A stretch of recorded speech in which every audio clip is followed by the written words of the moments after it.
महात्मा फुले समता परिषद या परिषदेच्या या भव्य मेळाव्यासाठी मंचावर उपस्थित असलेले महाराष्ट्राचे विरोधी पक्षनेते धनंजय मुंडेजी, आमचे ज्येष्ठ सहकारी किरण आणि नेते जयदत्त क्षीरसागर, सन्मान्य सतीश चव्हाण, सोळंके साहेब, अमरसिंहजी पंडित जी, वडकुते जी, समीर भुजबळ जी, सय्यद जी, दराडे ताई, अक्षय मुंद्राजी, शिरसाट ताई, इतर सर्व जे आहेत आमचे बापू भुजबळ वगैरे सर्व पत्रकार बांधव, मंचावर बसलेले सगळ्यांची नावं घेत नाही, सगळ्यांनी मला समजून घ्यावं. माझे सर्व पत्रकार बांधव आणि विशेषतः ज्यांनी हा मेळावा अतिशय यशस्वीरित्या भरवलेला आहे ते सुभाष राऊत आणि त्यांचे सर्व सहकारी आणि माझ्या बांधवांनो, भगिनी आणि मातांनो,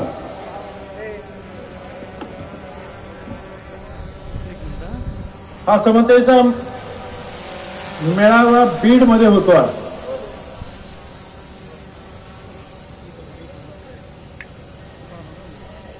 आणि बीड मध्ये आल्यानंतर बऱ्याच दिवसांनी, बऱ्याच वर्षांनी कदाचित मी आलेलो आहे. आणि या समतेच्या कामामध्ये महाराष्ट्रात नव्हे तर सर्व देशामध्ये आमच्या खांद्याला खांदा लावून लढणारे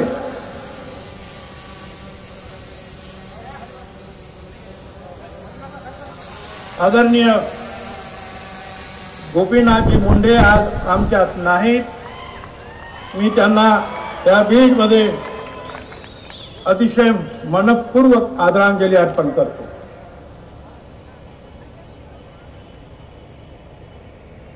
समतेचा ज्या ज्या वेळेला प्रश्न आला त्या त्या वेळेला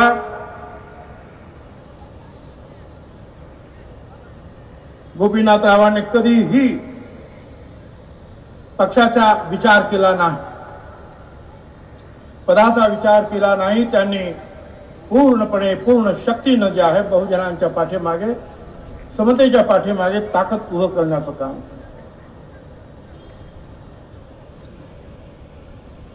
आणि त्याचबरोबर माझ्या समर्थनासाठी ज्या वेळेला नाशिकमध्ये 10-15 लाख लोकांचा मोर्चा निघाल्यानंतर बीडमध्ये 20 ऑक्टोबरला 50,000 लोकांचा मोर्चा निघाला आणि तो याच मैदानावर मला असं वाटतं की त्याची मीटिंग झाली. त्यामुळे मी साहजिकच सांगितलं की समता पर्वाची परत दुसरी इनिंग जे मी सुरू करतो आहे ती बीडच्याच मैदानावरून मी सुरू करेन.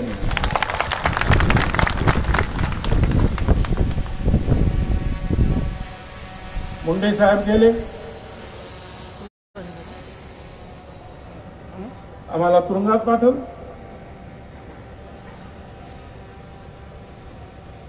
आणि या तुरुंगात पाठवल्यानंतर मला कल्पना आहे की आपल्यापैकी अनेक जणांनी जे आहे, कोणी उपास तपास केले, कोणी नवस केले, कोणी पाहायला यायचं, कोणीतरी पत्र पाठवायचं, कोणी कलेक्टर कचेरीवर मोर्चा नेले, धरणं बांधरली, सोडा त्यांना. 2-3 वेळा मी अतिशय कठीण आजाराला तोंड द्यावं लागलं मला. आपण सगळ्यांनी माझ्यासाठी प्रार्थना सुद्धा केली, लवकर सुटावं म्हणून. अनेक नेते सुद्धा मला भेटायला आले आणि विशेषतः बीड मधील जयदत्त क्षीरसागर असतील, धनंजय मुंडे असतील, अमरसिंह पंडित असतील किंवा पंकजाताई मुंडे असतील आणि इतर सगळे जे अनेक लोक जे आहेत मला इस्पितळामध्ये आणि इतर ठिकाणी भेटायला काही लोक 2-2, 3-3, 4-4 वेळा आले. पंकजाताई तर आपल्या मातोश्री सहित येऊन हॉस्पिटलमध्ये 1-1.5 तास बसले होते. या सर्व मंडळीचा आणि तुमचं मी ऋण या ठिकाणी व्यक्त करतो आणि हे ऋण मी कधी फेडू शकणार नाही. तुमच्यासाठी सातत्यानं प्रामाणिकपणे काम करीत राहील एवढंच या ठिकाणी सांगतो आणि भाषणाला सुरुवात करतो.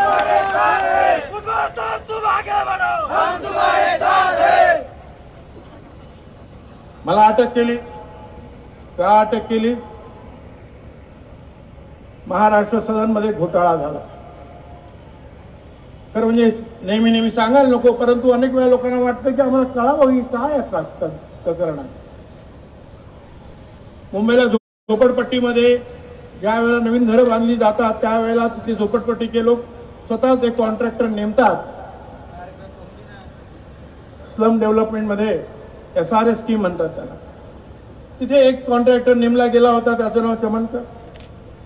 आणि त्या झोपडपट्टीच्या मध्ये जे आहे RTOचा टेस्टिंग ट्रॅक होता. झोपडपट्टीची जागा सुद्धा RTOची होती. त्या झोपडपट्टीचं जे आहे SRSची स्कीम झाली, किती बिल्डिंगी बांधायचे हे ठरलं, परंतु तो मधला जो जमीन होती त्याचा काही FSI धरला नव्हता. RTOचे लोक आले आणि त्यांनी सांगितलं की ही जमीन मोजा, याचा FSI या झोपडपट्टीवर द्या त्या बिल्डरला आणि आम्हाला आमची घरं बांधून द्या. आमचा हा जो टेस्टिंगचा ट्रॅक जो आहे गाड्या चालवण्याचा तो चांगला करून द्या, ऑफिस बांधून द्या. आमच्या ऑफिसमध्ये ते आले, PWDच्या लोकांना भेटले. PWDच्या लोकांनी सांगितलं की बा ठीक आहे हे पण बांधून द्या आणि त्याच तेवढाच FSI वाढणार नाही, तेवढाच जो आहे बांधकामाचा भाग तुम्हाला ज्यादा मिळणार आहे. त्याच्यामध्ये महाराष्ट्र सदन 20 वर्ष आमचं जे आहे पैशा अभावी दिल्लीचं बांधायचं पडून आहे ते सुद्धा बांधून द्या. विलासराव देशमुख मुख्यमंत्री होते, त्यांनी सुद्धा त्यांना बोलवलं. त्या चमनकरांना सांगितलं अरे तुम्ही करून टाका बाबा. ते तयार झाले, प्रकरण तयार केलं आम्ही. आणि माझं काम एवढंच होतं की ते प्रकरण जे आहे कॅबिनेट कमिटी पुढे न्यायचं. विलासरावने सांगितलं कॅबिनेट कमिटी पुढे द्या ना. मी कॅबिनेट कमिटी पुढे नेलं. कॅबिनेट कमिटीमध्ये अनेक मंत्री अनेक सेक्रेटरी बसलेले होते. अजितदादांनी सांगितलं हायमाउंट गेस्ट हाऊस जे आहे मलबार हिलवर ते सुद्धा पडायला आलेलं ते सुद्धा याच्यातच बांधून दिलं. ठीक आहे, तो बिल्डर म्हणाला हे पण बांधून देतो. आणि तो FSI जो आहे त्याची किंमत ठरली 100 कोटी रुपये आणि त्या 100 कोटी रुपयामध्ये ह्या 3-4 बिल्डिंगी आणि सगळं काय बांधून द्यायचं सगळं. माझं इथे काम एवढंच होतं PWD मंत्री म्हणून ह्या बिल्डिंग चांगल्या बांधून घ्यायच्या आणि मी त्या चांगल्या बांधल्या. 5 स्टार हॉटेल आहे जवळजवळ, पूर्ण एअर कंडिशन, 9 तर पाण्याची कारंजी आहेत आतमध्ये, 5000 फुटाचा लॉन्ज आहे, 5000 फुटाचा सभागृह एअर कंडिशन. कॅबिनेट हॉल असा आहे की मुंबईच्या मंत्रालय सुद्धा नाही. प्रेस रूम सुद्धा एवढा सुंदर आहे की तो तुम्हाला कुठे सापडणार. मगाशी सांगितलं मला वाटतं आमच्या सगळ्या धनंजयरावनी जयरथराव सगळं तिकडे येतात. आनंद आहे. प्रधानमंत्री सुद्धा तिथे मिटिंग घेतात, अमित शहा तर तिकडेच घेतात, भाजपचे सगळे मुख्यमंत्री सुद्धा तिथेच मिटिंगला येतात. आनंद आहे की राहुल गांधी सुद्धा त्या दिवशी पत्रकारांशी बोलायला त्यांनी तीच जागा निवडली. मला आनंद आहे. आणि या महाराष्ट्र सदनाच्या पुढं कधीही सरकारमध्ये हे लिहिलेलं नसतं. पुतळा हा सरकारच्या इमारतीमध्ये कधी प्रोजेक्टमध्ये नसतो. पण मी सांगितलं नाही की महाराष्ट्र सदन आहे एक दिसावं कसं, लोकांनी ओळखावं कसं हे महाराष्ट्राचं आहे. महाराष्ट्राची ओळख सांगणारे जे आहेत आमचे देव त्या ठिकाणी बसले पाहिजे. आणि मग मध्यभागी प्रचंड मोठा असा छत्रपती शिवरायाचा शासनावर बसलेला पुतळा विराजमान झाला. उजव्या बाजूला सामाजिक क्रांती करणारे ज्योतिराव फुले यांचा पुतळा, डाव्या बाजूला डॉक्टर बाबासाहेब आंबेडकर. तर आतमध्ये गेल्यानंतर शाहू महाराज आणि त्यांच्या समोर महाराष्ट्राचे पहिले मुख्यमंत्री यशवंतराव चव्हाण, अहिल्याबाई होळकर, सावित्रीबाई फुले सगळे बसवले का? तर लोकांना लक्षात आला हा महाराष्ट्र हा राज्यक्रांती घडवणारा महाराष्ट्र आहे, हा सामाजिक क्रांती घडवणारा महाराष्ट्र आहे आणि हा देशाचे संविधान लिहिणारा महाराष्ट्र हाच आहे. तिथंच माशी काय झाले, सुरुवात झाली काही लोकांना फार मोठा घोटाळा झाला. 25,000 कोटी रुपयाचा घपला झाला.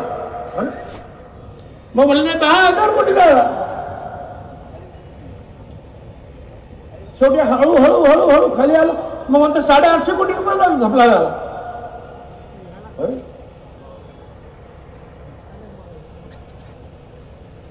850 कोटी झाला. परत मग अँटी करप्शन सांगितलं नाही, 5.5 का 6 कोटी रुपयाचं जे आहे फर्निचर जे आहे यांनी जवळच्या माणसाकडून बनवून घेतलं. म्हणजे फर्निचर बनवून दिलंच आहे, म्हणजे ते पण पैसे असे दिले नाही, त्याचे पण पैसे लोकांना यायचे. आणि मग मी म्हणालो अरे येड्या हो, 100 कोटीचं कॉन्ट्रॅक्ट, 10,000 कोटी, 850 कोटी रुपयाचा घोटाळा, 5 फुटाची म्हैस आणि तिला 15 फुटाचं रेडकू कसं काय होईल रे?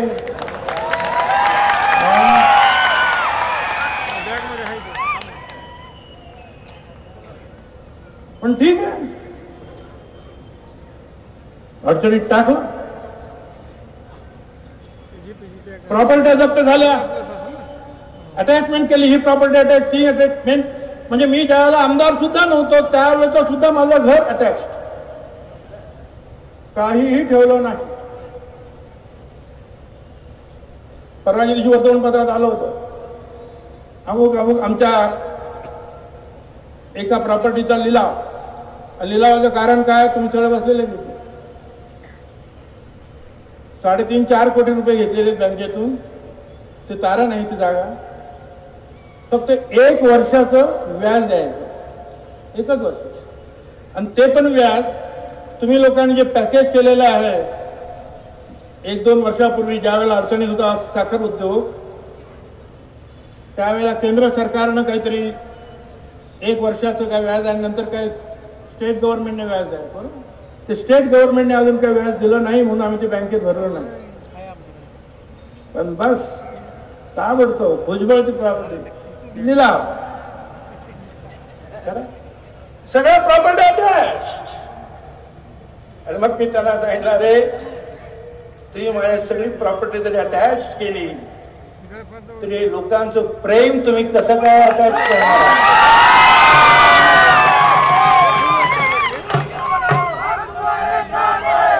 भुजबळ साहेब तुम आगे बढ़ो, हम तुम्हारे साथ हैं. भुजबळ साहेब तुम आगे बढ़ो, हम तुम्हारे साथ हैं. स्वर्गीय सुरेश भट साहेबांनी लिहिलं, त्याच्यात थोडा बदल करून मी म्हणे डांबले तुरुंगात जरी मज, डांबले तुरुंगात जरी मज, हा माझा अंत नाही. उठेन आता नव्यानं, हे सामर्थ्य नाशवंत नाही.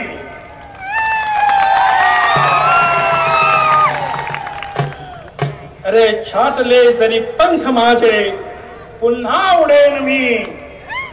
अडवू शकेल मला अशी अजून कुठलीही भिंत नाही.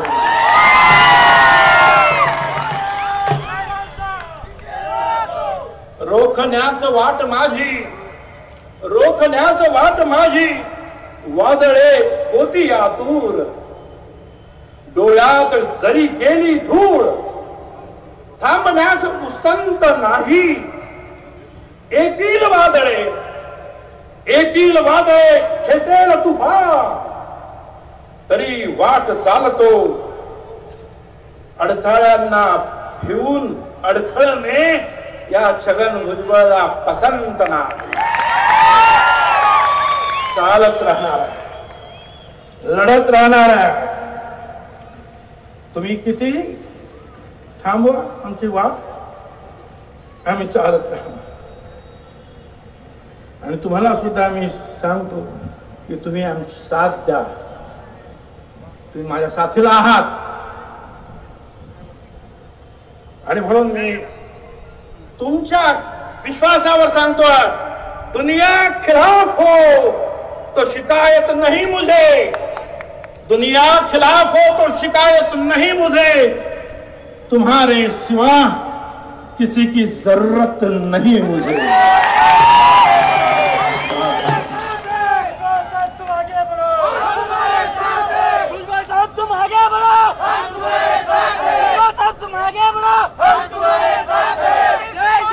मध्ये अनेक लोकांनी सांगितलं ओबीसीची चळवळ थंडावली. मगाशी पण काही आमच्या वक्त्यांनी सांगितलं.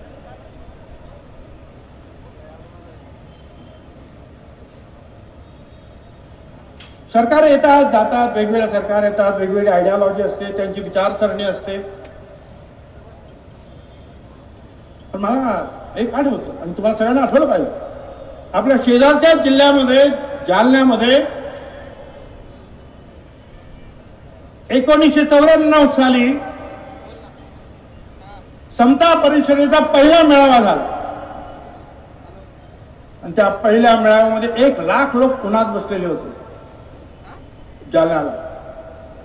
पवार साहेब मुख्यमंत्री होते, विलासराव देशमुख होते, सगळे अनेक मंत्री ज्या स्टेजवर होते.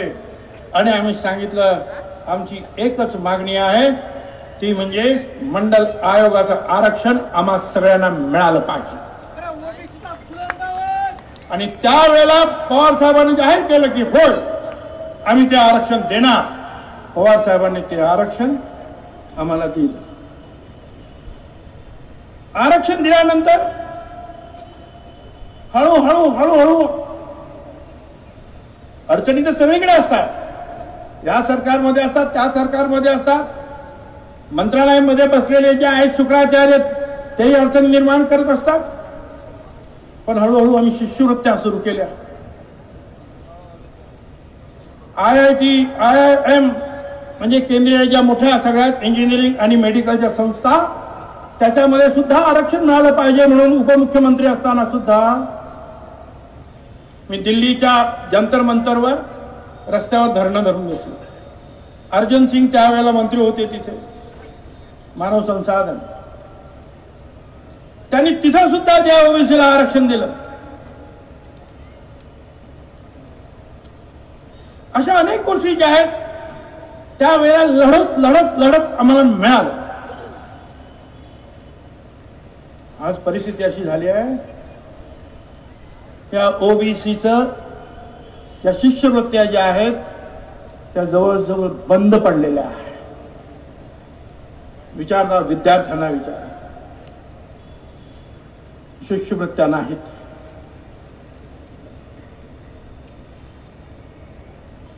IIT आणि IIM मध्ये जे आरक्षण मिळालं होतं सर्वोच्च शिक्षण संस्थांमध्ये, ते सुद्धा आता काढून टाकण्यात आलेलं आहे.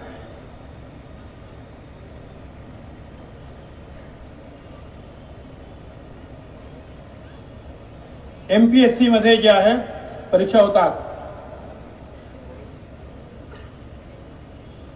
समांतर आरक्षण असतं, त्याच्यामध्ये 50% आरक्षण आणि 50% खुला गट आहे समांतर मध्ये.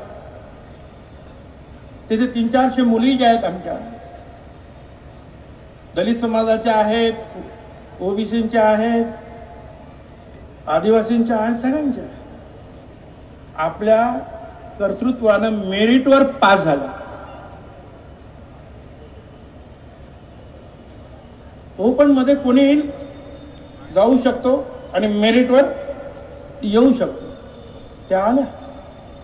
त्यांना नोकरी देताना MPSCचे वाले विचारतात, एका आमच्या मुलीला विचारलं तुझी जात कुठली?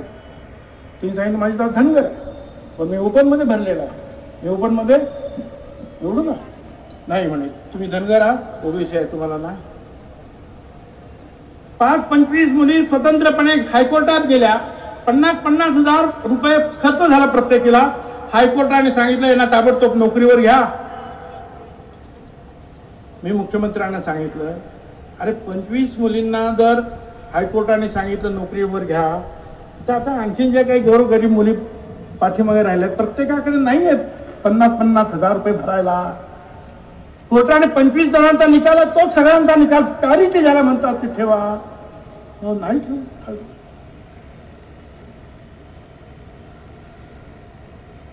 त्या दिवशी वर्तमानपत्रात आलं की सरकारी नोकरीमध्ये कोण किती टक्के या आताच्या सरकारच्या नोकरीमध्ये. आणि बाबांनी तुम्हाला सांगतो, आपण म्हणतो 27% आणि 30% आरक्षण, फक्त 9% लोक जे आहेत ओबीसीचे ते या सरकारी नोकरीमध्ये, महाराष्ट्र सरकारच्या नोकरीत फक्त 9%.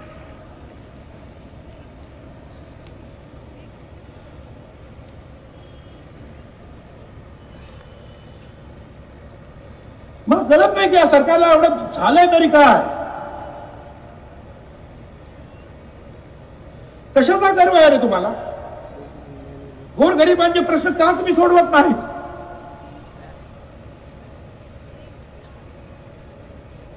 गर्व एवढा करू नका गर्व. तूफान ज्यादा हो तो कश्तियां भी डूब जाती है, तूफान ज्यादा हो तो कश्तियां भी डूब जाती है, और घमंड ज्यादा हो तो हस्तियां भी डूब जाती है.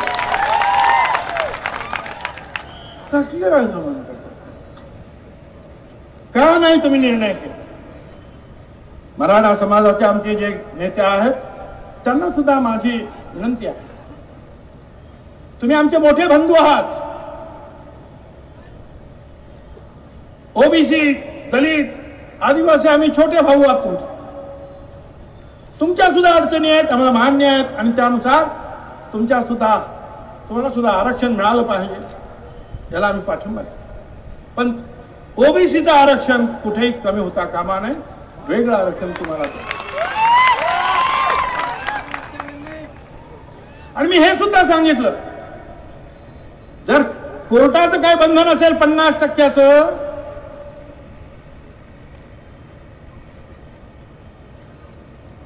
कायद्यात कुठेही म्हटलेलं नाही की 50%च्या वरती आरक्षण देता कामा नये, असं कायद्यात म्हटलेलं नाही. हा, कोर्टानं एकदा सांगितलं की 50%च्या वरती जाऊ नका. मी त्यांना सांगितलं, इथं तुमचं सरकार आहे, दिल्लीत तुमचं सरकार आहे, फक्त एक जो आहे दुरुस्ती घेऊन या कायद्यामध्ये किंवा अमेंडमेंट की 50%च्या ऐवजी जे आम्ही 60%, 70% आरक्षण करतो. आणि मराठा समाज असेल, जात असेल, पाटीदार असेल, वरती आणखी गुजर असेल, त्यांना सगळ्यांना आरक्षण. आणि त्यासाठी जे आम्ही सुद्धा रस्त्यावर यायला लढायला तयार आहोत. तोच त्या तामिळनाडूमध्ये 70% आरक्षण आहे. का नाही इथं वाढवत तुम्ही? द्या त्यांना आरक्षण.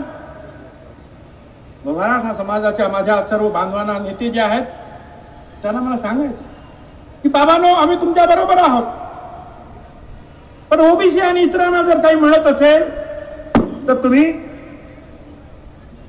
त्यांच्या बरोबर राहिलं पाहिजे.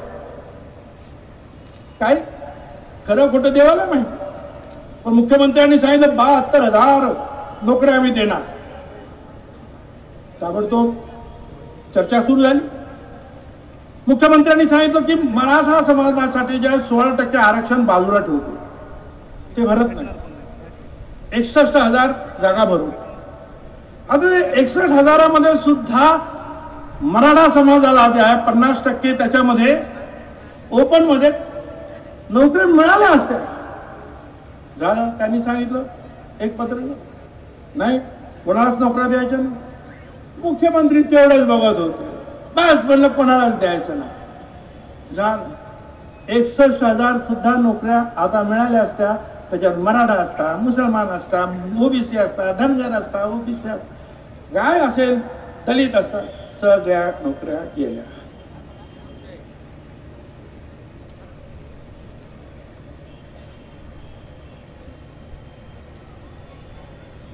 मला काही समजत नाही की काय चाललंय. सगळ्यांनी एकत्र बघून घ्या, कोणी समजून घ्या.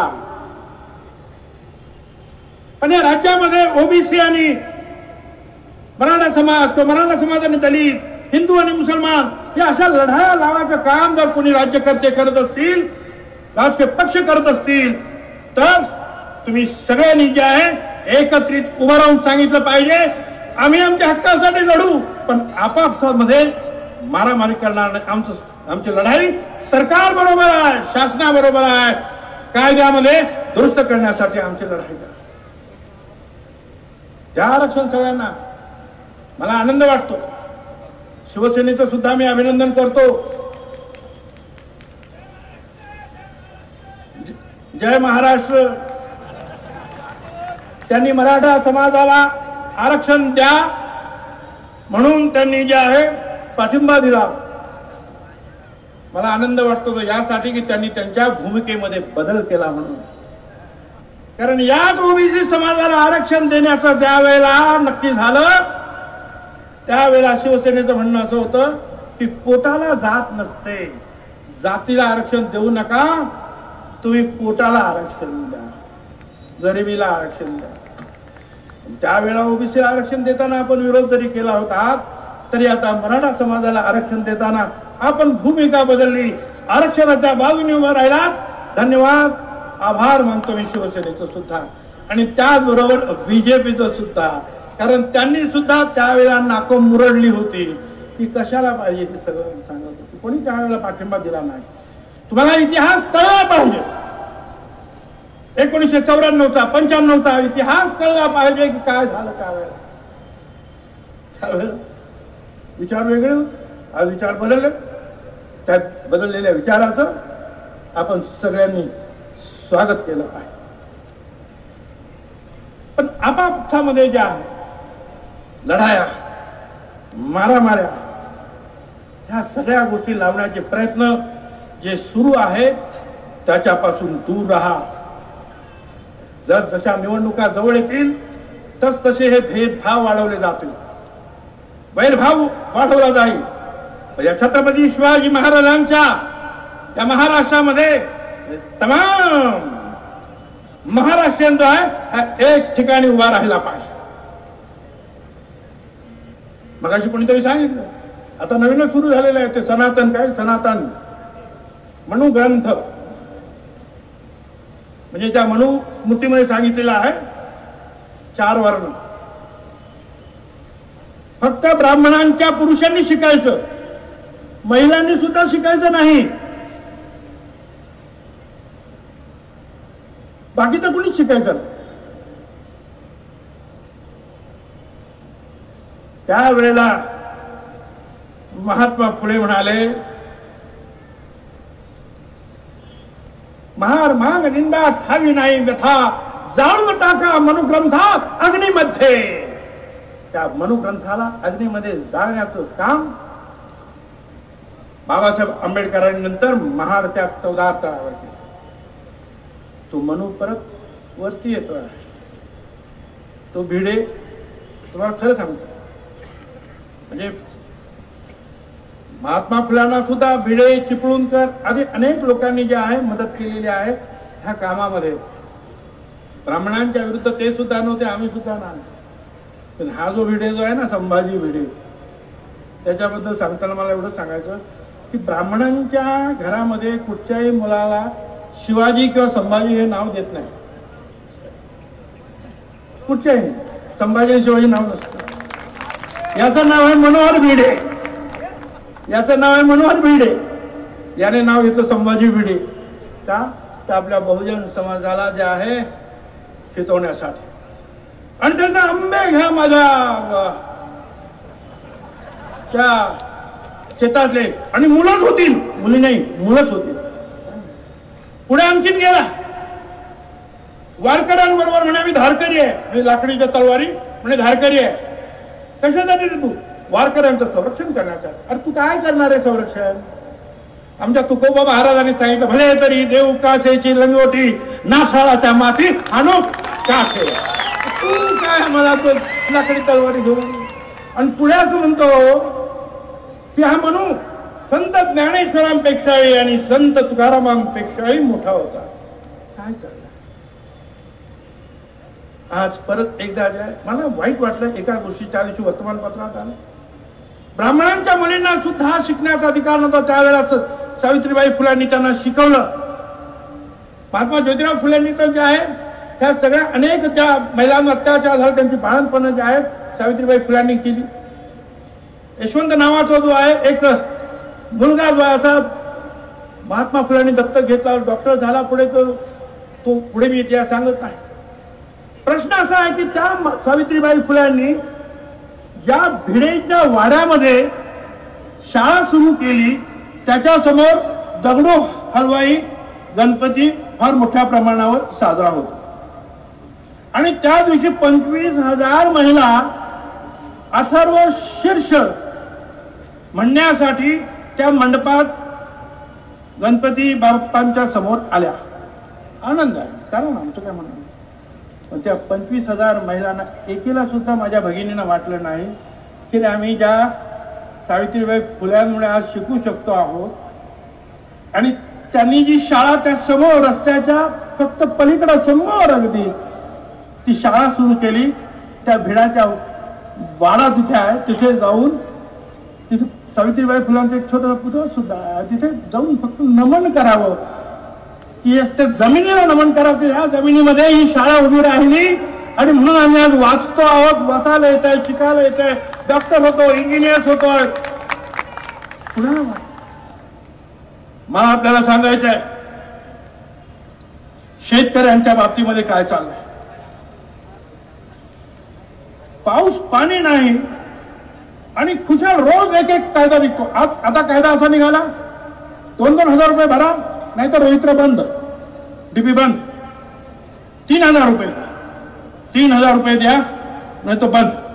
का रे बाबा, अरे दुष्काळ पडलेला आहे महाराष्ट्रामध्ये. अर्ध्यापेक्षा जास्त महाराष्ट्रात दुष्काळामध्ये आहे. कांद्यावाला रडतोय, टोमॅटोवाला रडतोय, मका आहे, तोर पडतो, सगळेच रडतायत. आज प्यायला पाणी नाही अशी परिस्थिती आहे. थोडंफार पाणी आलेलं आहे ते उचलायचं तर तुम्ही डीपी बंद करणार. काय शेतकऱ्यांच्या हाल. कर्जमाफी सांगितली कित्येकांनुसार सांगितलं काय मिळालं काय नाही. अर्ध्यापेक्षा जास्त लोकांना मिळालं नाही. काय सांगायचं मला एवढं सांग. अरे जमीन जल चुकी है, जमीन जल चुकी है, आसमान बाकी है, सूखे कुएं तुम्हारा इम्तिहान बाकी है. बरस जाना है मेघ, बरस जाना है मेघ. किसी का मकान गिरवी है, किसी का लगान बाकी है. पावसाला म्हणतो हे पावसा. आणि त्याचबरोबर सरकारला सुद्धा या जनमानसांच्या माध्यमातून सांगतोय अरे कुठेतरी तुम्हाला बुद्धी सुचू दे आणि या शेतकऱ्यांचे हाल जे आहेत ते दूर करण्याची जी आहे तुम्हाला बुद्धी जी आहे परमेश्वराने देऊ देत. आणि ते जर कोणा नसेल तर येत आहे मराठा काय, ओबीसी काय, दलित काय, शेतकरी म्हटल्यानंतर प्रत्येक जण त्याच्यामध्ये नागवला जातोय.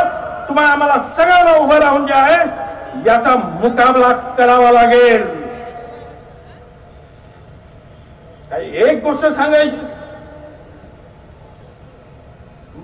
काल परवा कधी मी वाचलं आपल्या धनंजय मुंडे आमच्या त्या ऊस तोडकरी ज्या आहेत एका मुलीवर काहीतरी अत्याचार, सर्रास अत्याचार होत आहे, बलात्कार होत आहे. सरकार करताय काय? सरकारच्या विरुद्ध बोलल्यानंतर कुणाचा दाभोळकर कर, कुणाचा पानसरेकर, कुणाचा कलबुर्गी ठार मानलं जात आहे. Made in India, make in India. वारे वा मेक इन इंडिया, बरोबर आहे. मेक इन इंडिया घरातच बॉम्ब बनवायला लागले लोक. मेक इन इंडिया कुणासाठी होते ते बॉम्ब? का त्यांना जे आहे त्यांच्यावर कडक कारवाई केली जात नाही. कायदा सुव्यवस्थेची वाट लागली या देशामध्ये. कुठे अखलाक मारला गेला, कुठे रोहित रेमुला मारला गेला, कुठे नजीबला मारलं. असिफा नावाच्या एका लहान मुलीवर कित्येक लोकांनी बलात्कार केला. एक दलित समाजाचा आमचा बांधव लग्नाला केवळ घोड्यावर गेला नवीन कपडे घालून म्हणून त्याला मारण्यात आलं. काय कुठे चाललंय मला समजत नाही. नोटबंदी आली, एका दिवसामध्ये त्यांनी सांगितलं आमच्या प्रधानमंत्र्यांनी और जनाब को 12 बजे के बाद 500 रुपया 1000 रुपए की जो है नोट एक कागज का टुकड़ा मात्र ले जाएगा. और वो काहे के लिए? काला धन निकालना. आतंकवादी दहशतवादी जे आहेत घुसतात त्यांच्यावर मला कंट्रोल करायचा आहे. काय झालं त्या नोटबंदीच्या ह्याच्यामध्ये? हा जो सगळ्यात जास्त भरडला गेला तो ओबीसी समाज. कोण कुंभार आहे, कोण लोहार आहे, कोण सुतार आहे, कोण माळी आहे, कोण काय, सगळ्यांचे धंदे बुडाले. काळा पैसा आला नाही आला. दहशतवाद थांबला नाही थांबला. आज सुद्धा तिरंगा झेंड्यामध्ये गुंडाळून अनेक आमच्या सैनिकांची ज्या आहेत शवपेट्या या महाराष्ट्रात आणि या देशात येत आहेत आणि लोक रडतात. तो तिरंगा तो सुद्धा म्हणतोय तिरंगे ने मायूस होकर, तिरंगे ने दुखी होकर इस सरकार से पूछा, तिरंगे ने दुखी होकर इस सरकार से पूछा ये क्या हाल हो रहा है, ये क्या हाल हो रहा है. मेरा लहराने का काम कम, मेरा लहराने में कम और कफन में ज्यादा इस्तेमाल हो रहा. माझं काम मानानं फडकायचं आहे. दुर्दैव मी पाहतोय की आमच्याच देशाच्या जवानांच्या ज्या आहेत पेट्यांवर जास्तीत जास्त तिरंगे जे आहेत आम्हाला पसरवावे लागतात कारण दहशतवाद थांबला नाही. मग काय करताय काय तुम्ही बाबा? तुम्ही हेही झालं नाही तेही झालं नाही, तुम्ही करता काय? मग ह्या मीडियावरती किती बंधन, कोणी काय छापायचं कोणी काय नाही छापायचं ते सुद्धा तेच ठरवणार. मगाशी सांगितलं दिल्लीमध्ये बाबासाहेब आंबेडकरांचं संविधान जाळण्यात आलं, कोणाला अटक झाली नाही. आणि तो मनुग्रंथ गाळला आमच्या भगिनींनी, त्यांच्यावर केसेस दाखल केले. कुठे चालले? अनंतकुमार हेगडे ते म्हणतात आमच्या खट्टर नावाचे मुख्यमंत्री की आमचा लोकसभा आणि राज्यसभा दोन्ही ठिकाणी आमचं बहुमत आलं की आम्ही हे संविधान बदलणार. संविधान बदलणार म्हणजे काय करणार? आरक्षण काढून टाकणार. पहिलं काम मनुवाद आणणार देशामध्ये, हे दुसरं काम. मला तुम्हाला सांगायचं अरे या बाबासाहेब आंबेडकरांच्या या संविधानामुळे तुम्ही आम्ही आज या जागेवर उभे आहोत. तुम्हाला एक मत, मला एक मत, टाटा बिर्लाला सुद्धा एक मत. आज सुद्धा मी मंत्री होऊ शकलो, हे मंत्री होऊ शकले, आमदार होऊ शकले. या भगिनी ज्या आहेत त्या वेगवेगळ्या पदावर जाऊ शकल्या डॉक्टर बाबासाहेब आंबेडकरांच्या कायद्यामुळे, संविधानामुळे. त्या संविधानापासूनच स्फूर्ती घेऊन पवार साहेब असतील किंवा इतर जे अनेक जे आहेत समतावादी त्या सगळ्यांनी मिळून जे आहेत वेगळ्या प्रकारचं आरक्षण देण्यासाठी काम केलं. हे सगळं जाणार आणि तुम्ही आम्ही गप्प बसणार. काय करायचं आहे? शांत बसलो तर चालणार नाही. उद्योग तर वाढले नाही. उद्योगपती यांच्या पायाखालून पळून जाऊन राहिले उंदरासारखे पटापट पटापट पटापट. परवाच्या दिवशी सांडेसरा नावाचा उद्योगपती गुजराती 5,500 कोटी रुपये बुडवून पळाला. का नाही तुम्हाला तर पकडता येतं? लहान लहान लोकांवर तुम्ही रेट टाकता, त्यांना पकडता, आतमध्ये टाकता. गुन्हा नसताना 2.5 वर्ष जे आहे आम्हाला आतमध्ये ठेवलं तुम्ही. आणि हजारो कोटी रुपये जे आहेत घेऊन पळाले ते तुम्हाला दिसले नाही. आणि आता तर काय, आता तर राफेल, मला काय समजतच नाही. आमचे जे दिल्लीचे जे कारभारी आहेत त्यांची फेल काही पाठ सोडतच नाही. त्यांचं घर फेल, डिग्री फेल, लग्न फेल, चहाचा धंदा फेल, गुजरात मॉडेल फेल, नोटबंदी fail, make in India fail, digital India fail, smart city fail आणि आता राफेल. राफेल विमान सगळ्या ठिकाणी फेल काय पाठ सोडतच.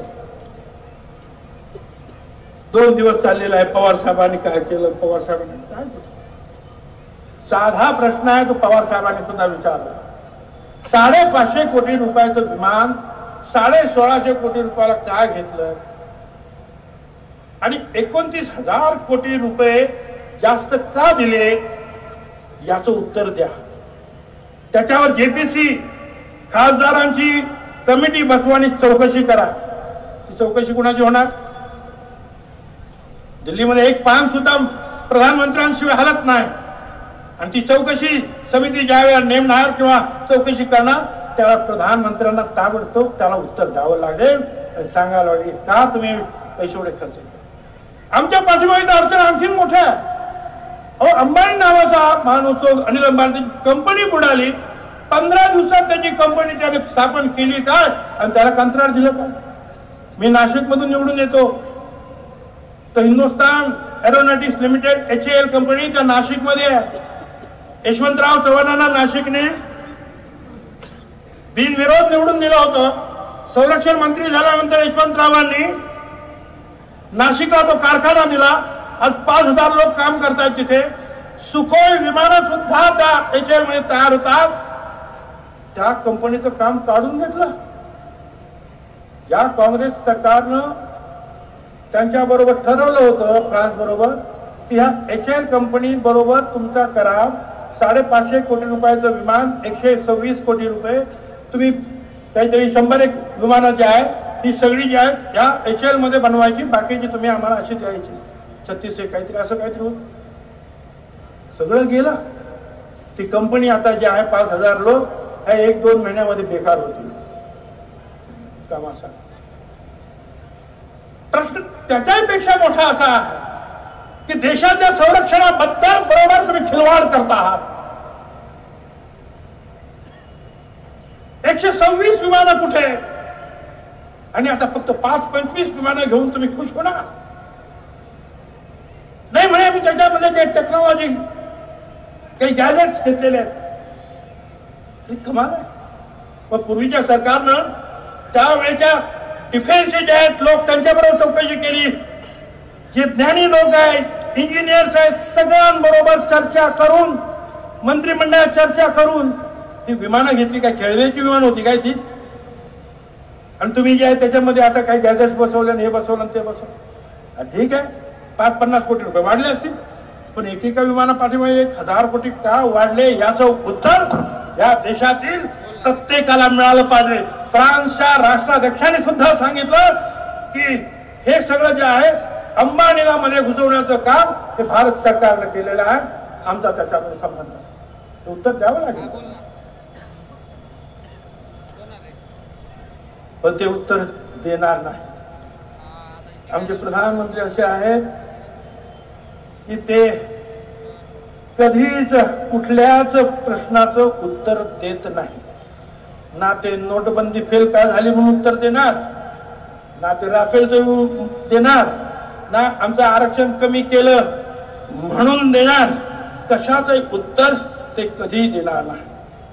माझी आपल्याला विनंती आहे, आपण सगळ्यांनी एकत्र राहिलं पाहिजे. सगळ्या ओबीसीने एकत्र राहिलं पाहिजे.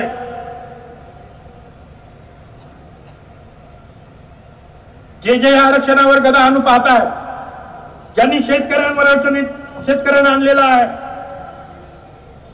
ज्यांनी कायदा सुव्यवस्थेवर योग्य नियंत्रण ठेवलेलं नाही, त्यांच्याबरोबर आपल्याला लढावं लागेल. त्या लढण्यासाठी एकत्रित राहावं लागेल.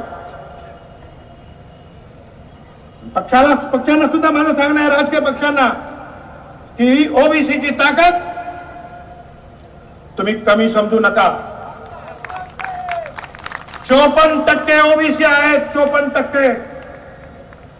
मान सन्मानानं त्यांना जवळ घ्या, प्रेमानं त्यांना जवळ घ्या, त्यांचे प्रश्न समजावून घ्या, त्यांना योग्य प्रतिनिधित्व द्या, पक्षात द्या, तिकिटात द्या, त्यांना बरोबर ठेवा. तुम्ही जर म्हणाल की आम्ही त्यांच्याशिवाय पुढे जाऊ शकतो, मला असं वाटतं की फार मोठी चूक आपली होईल. त्यामुळे अजिबात असं होता कामा नये. आणि इथं माझे सगळे जे आमचे सगळे माजी मंत्री, मोठे लीडर सगळे बसलेले आहेत, तर सगळ्यांना सुद्धा माझं सांगणं आहे, बाबांनो एकत्रित आपण लढूया. आपण एकत्रित जर आपण असलो तर कोणीही आपल्याला हरू शकणार नाही. एकत्रित राहिलं तर हर कामयाबी पर आपका नाम होगा, हर कामयाबी पर आपका नाम होगा, आपके हर कदम पर दुनिया का सलाम होगा. मुश्किलों का सामना माझ्या बांधवानों, मुश्किलों का सामना हिम्मत से करना. एक दिन वक्त भी आपका गुलाम होगा.